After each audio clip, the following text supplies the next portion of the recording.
Hey, this is Christian. Welcome to my site.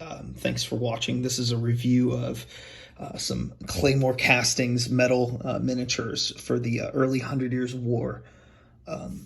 This came out of Scotland. I'm here in the States. Order was received on the 1st, and I got it on the 13th, so I'm pretty damn happy with the shipping.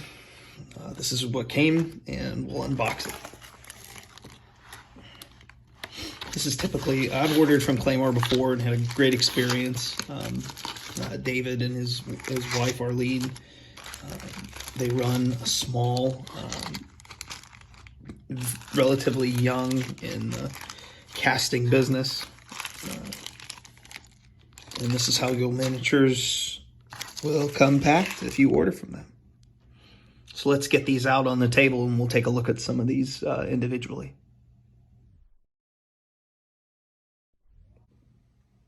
I think this review of some of the Claymore Castings molds is beneficial to you because a lot of people stick with the heavy infantry, and I went out of my way to sort of get the Pavasiers and the spearmen, shieldmen, the more militia grade troops, because I think that they could be effective for the entire period, and I just like the look of them over some of the knights, honestly.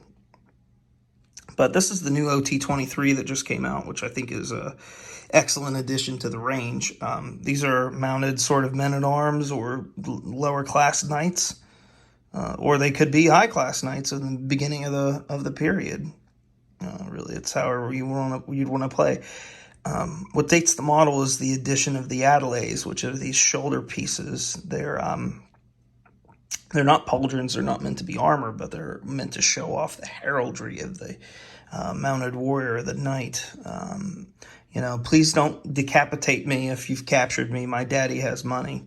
That's sort of what it's all about. The other model, I really like him because he's got an axe.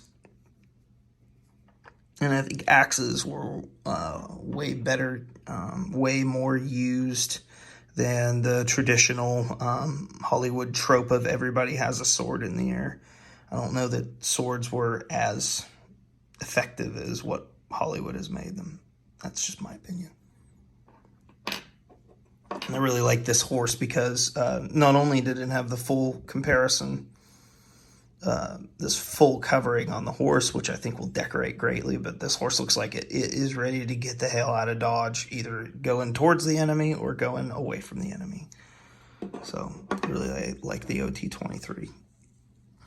And for the command, this is a good example of something that's dated more towards the early period. You've got the plumed helm, sure, that's up to the 1600s or so. But you've got a Pembroke great helm that doesn't have a visor. That's just chilling. He's probably got a skull cap on underneath that. But yeah, it's very indicative of the early part of the war.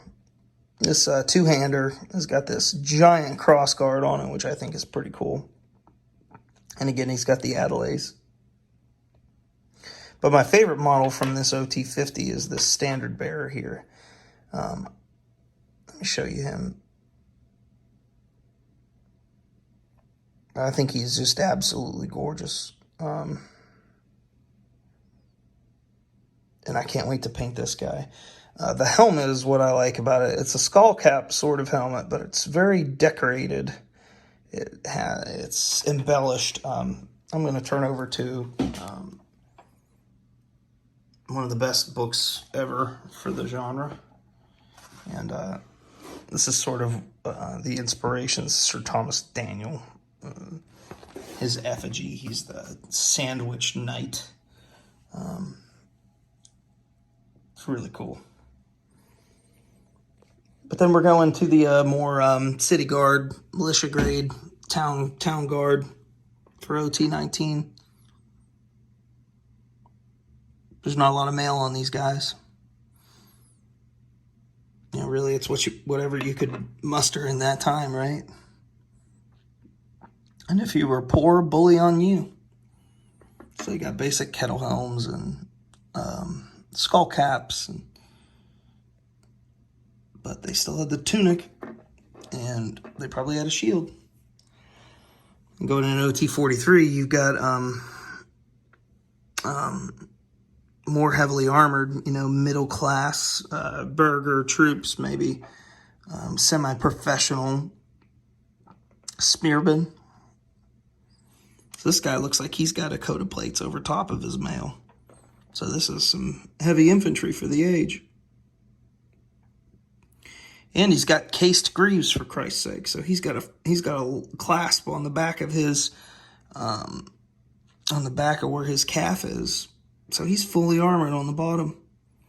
So this could be used, for the late 1300s all the way up to the middle of the 1400s, maybe a little bit beyond. So that's excellent.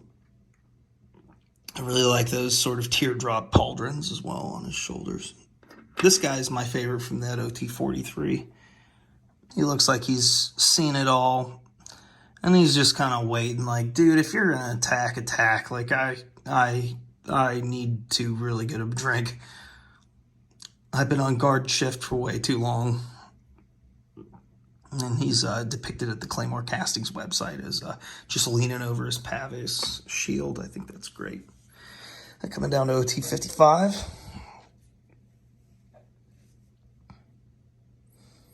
Look at the action pose of this guy. He looks like he took his glaive and he's about to chop the legs off of a charging horse. And he's mid-swing, and this is a metal miniature. And look at the waves in his surcoat.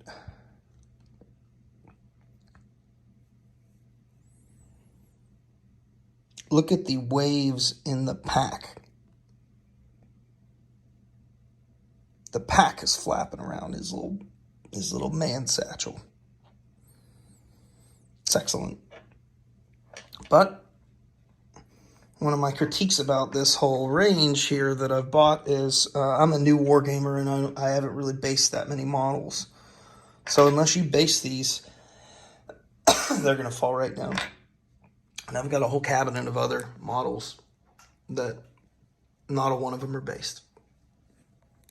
So a lot of these poses are so dynamic, and I'd say a good 30% of these out of the 25 figures or so I got stand up on their own.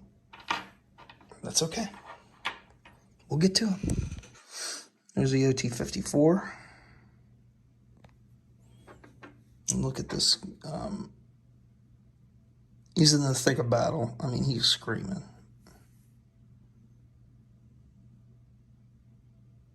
The faces are really well sculpted. You gotta see it to believe it, of course. I really like this guy. His arm came on a sprue, and you had to assemble it, which it was easy. It took 30 seconds. But he just cut your face off right there. And you could tell here he's got his high-pointed bassinet, and he's got a visor on. But this sort of draws another critique from the model range. And these are mild gripes. I mean, Claymore is just amazing. But you see the strap here, it's assuming that you will then attach this heater shield to this knight. And what happens if you don't want to attach one? But this strap, I mean, if you think about it, I mean, all these guys wore something that attaches their arms and armor to them at one point. So it's probably a good idea to have your shield strapped to you somehow, because you're only fighting for a little while. The rest of the time, you got to carry that big shield around. And this guy's about ready to go for your kneecap.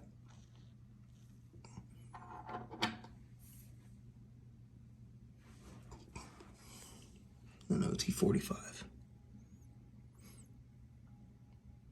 All right, so let's do a comparison here.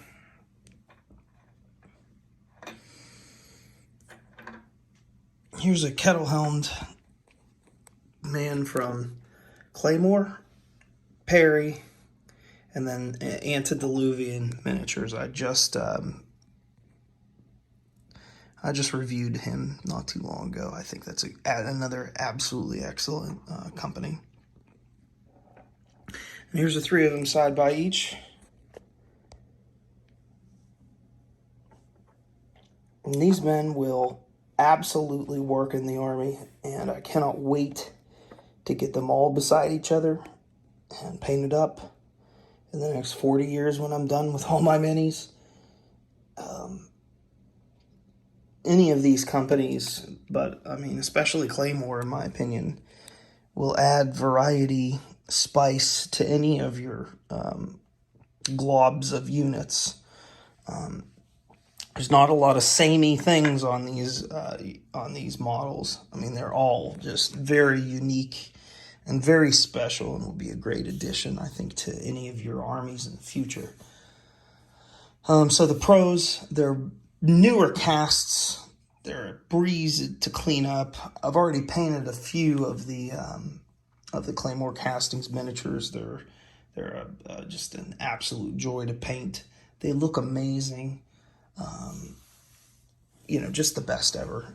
Some of the cons, they assume that you'll attach shields to a lot of them, and you can't necessarily just plop these guys up on the shelf when you pull them directly out of the package. So, small things, right? We're modelers. We don't need to worry about things like that. Put them on a base, get them going, start painting. So, this is Christian. Thank you so much for watching my video.